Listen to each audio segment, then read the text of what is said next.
চলতি রবি মরশুমে রাজ্যের কৃষকদের কাছ থেকে ন্যায্য মূল্যে ধান সংগ্রহের প্রক্রিয়া শুরু হলেও গোমতী জেলার উদয়পুর মহকুমার মাতাবাড়ি ধান ক্রয় কেন্দ্রকে ঘিরে তৈরি হয়েছে চরম অসন্তোষ। ধান বিক্রি করতে এসে নানা সমস্যার মুখে পড়তে হচ্ছে বলে অভিযোগ তুলেন সোমবার দুপুরে মাতাবাড়ির ধন্যমাণিক্য মুক্ত মঞ্চে ব্যাপক বিক্ষোভে সামিল হন কৃষকরা। জানা গেছে, চলতি রবি মরশুমে রাজ্যের 31টি স্থানে পর্যায়ক্রমে কৃষকদের কাছ থেকে কুইন্টাল প্রতি 2,369 টাকার ন্যূনতম সহায়ক মূল্যে ধান সংগ্রহ করা হচ্ছে। গত 10 জুলাই কাকরাবন স্কুল ময়দানে রাজ্যের মুখ্যমন্ত্রী অধ্যাপক ডাক্তার মানিক সাহা সবুজ পতাকা নেড়ে ধান ক্রয় প্রক্রিয়ার আনুষ্ঠানিক উদ্বোধন করেন।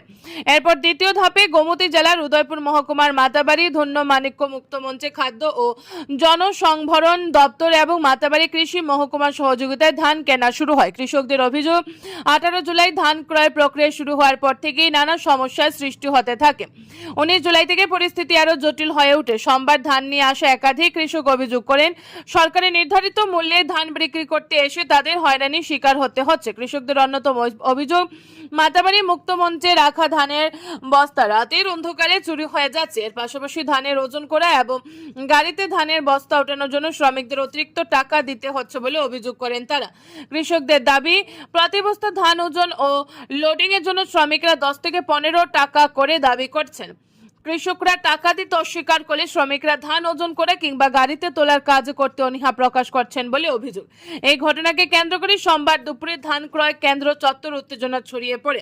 ক্ষুব্ধ কৃষকরা মাতাবাড়ি কৃষি মহকুমা কৃষি তত্ত্বাবধায়ক অজয় দেববর্মার কাছে বিষয়টি জানাতে গেলে তিনি কৃষকদের অভিযোগে গুরুত্ব দেননি বলে অভিযোগ উঠে। কৃষকদের আরও অভিযোগ, আধিকারিক অজয় দেববর্মা একসময় রাগান্বিত হয়ে কৃষকদের সঙ্গে দুর্ব্যবহার করেন এবং ধান ফিরিয়ে নিয়ে যাওয়ার নির্দেশ দেন। এতে ক্ষোভ আরও বেড়ে যায়। বিক্ষোভরত কৃষকদের মুখে পড়ে পরবর্তীতে ওই আধিকারিক ঘটনাস্থল থেকে চলে যান বলেও অভিযোগ করেন কৃষকরা।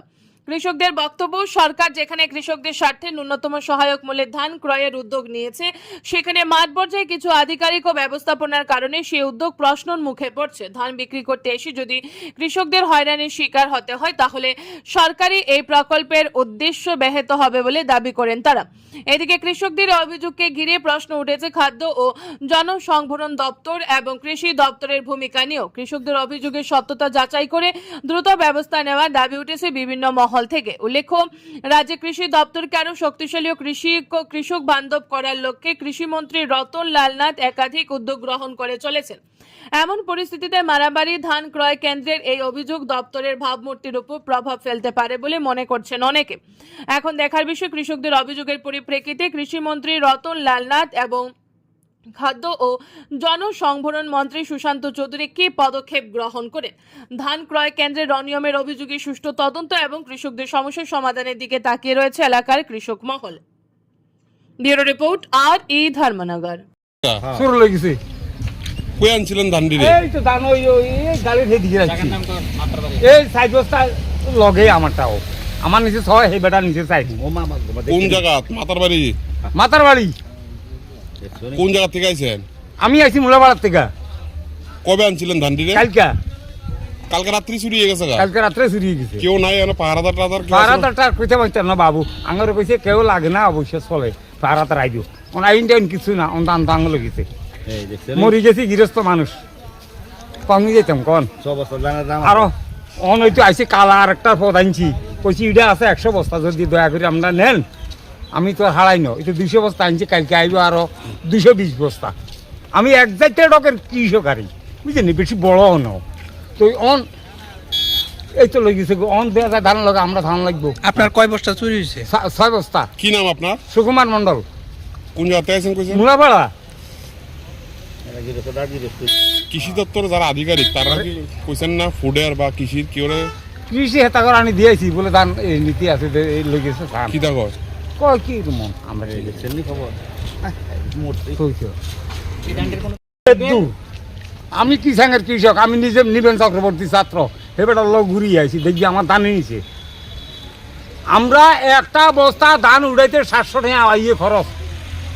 আমার তো আর কোনো মাপ নাই, কোনো ব্যাংক ব্যাংকিং খালি করিয়ে লাইছি এই 500 সমান ধানের ফেশনে। ধান লই যাইছি মহারানী থেকে। আপনারা ডেট দিছে, আজকে 20 তারিখ ডেট দিছে, ধান আনতাম। কারণ আপনারা অন্য ধান চেক করছে না হন। হ্যাঁ, তো লেবাররা তাই কইতেছে লেবারের বলে 10 টাকা করে এক বস্তা বেশি তখন লাগে। না হলে নিতেছে না। এমন তো কোনো কোয়া ছিল না কোনো জায়গাতে? না, এরকম তো কোনো কথা না। তাহলে? সরকার তো তারা দিতেছে টাকা। আচ্ছা, গতবার ওইটা লই কোন কৃষি মহকুমার আন্ডারে আছেন আমরা আপনি? মহারানী মাতারবাড়ি কৃষি দপ্তর কোন? আচ্ছা, ফুড দপ্তর লাগে আপনারা কি কোনো কথা কইছিলেন ফুডের সাথে? না না তারা কি কেউ আইছে 3 দিনের মধ্যে কেউ যোগাযোগ করছেন আপনার সাথে? না না না, আমরা আজকে আইছি, আচ্ছা, আজকে আইছি সকালে। সকাল থেকে আইসা কোনো যোগাযোগ হইছে না না আপনাদের না, লোক? এমনি সিরিয়াল নাম্বার লইছি আর কি কাগজে, যে ধান যে নিব কোন সময় আনছেন ধান? দুই তিনবার গেছি এখানে। আচ্ছা। আইতাছে আয় না আইতাছে না হনো। ধান কোন সময় আনছেন আপনারা? আজকে সকালে আনছি। আচ্ছা, কতক্ষণ ধরে বইয়া রয়েছেন আপনারা? ওই তো কত ঘন্টা তিনেক মতো বয়ে বয়ে রয়েছে, ঘন্টা তিনেক হয়েছে। আপনাদের সঙ্গে কোনো সারাও করতে না না না না, আইতাছে না। আর কোনো সমস্যা নাই। সকাল থেকে নিছেন আপনাদের এখনো দাম নাকি? আইসি আমরা ওখানে ফার্স্টে 2 দিন ধরে ধান এনে রাখছি, আমরা ধান চেকিং করতেছে না। কি কারণে চেকিং করতেছেন? কি কারণে? আমরা ডেট দিছে 19 আর 20 তাহলে মহারানীর ধান নিব, তাহলে আজকে আমরা 20 তারিখ ধান লই আইছি, আমরা ধান চেকিং করতেছে না। তারা অন্য অন্য জায়গায় ধান আনিয়ে চেকিং করছে, তারা ধান দিতেছে অনবরত। আমরা দেখেন ওইদিকে পড়ে রয়েছি, কি পরিস্থিতি আপনারা নিজেরা দেখে যান। কৃষি দপ্তরে কেউ আইছে না? কৃষি দপ্তরে কেউ আইছে না।